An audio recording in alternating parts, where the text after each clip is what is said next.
ఇప్పుడు నేను చెప్పే ఈ 3 లక్షణాలు కనుక మీలో ఉంటే మీకు సేఫ్టీ లేదు, మీకు మీరు అభద్రతగా ఫీల్ అవుతున్నారని అర్థం. అందులో నెంబర్ 1, వీళ్ళు ఇతరుల సక్సెస్ ని వీళ్ళ లైఫ్ తో పోల్చుకుంటారు. అరే వాళ్ళు సాధించారే, నేను అంత సాధించలేకపోయానే అంటూ వాళ్ళనే తక్కువ చేసుకుంటారు యువతర వాళ్ళ సక్సెస్ ని చూసి. ఇంకా ఈర్ష్యతోటి వాళ్ళ సక్సెస్ ను కూడా తక్కువ చేసి మాట్లాడుతూ ఉంటారు. ఎందుకో తెలుసా? జలసీ. వాళ్ళ మీద జలసీతో తమని తామే కాల్చుకుంటూ ఉంటారు.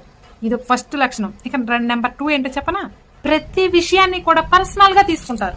అక్కడ వాళ్ళు వేరే టాపిక్ మాట్లాడుతున్నా, వేరే వాళ్ళ గురించి మాట్లాడుతున్నా సరే, అది నా గురించే, నన్నే అనుకుంటున్నారు అనుకుంటూ వాళ్ళే ఊహాగానం చేసుకుంటూ బాధపడుతూ కుంగిపోతూ ఉంటారు.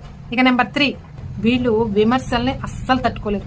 మనం ఒకవేళ వాళ్ళు మంచి పని చేశారని పొగిడినా కానీ దాంట్లో ఏదో ఒక లోటు చూసుకొని అది నన్ను తిట్టడానికే ఇలా అన్నారు, నన్ను కావాలనే ఇలా అన్నారని అందులో కూడా తప్పును వెతికి కుంగిపో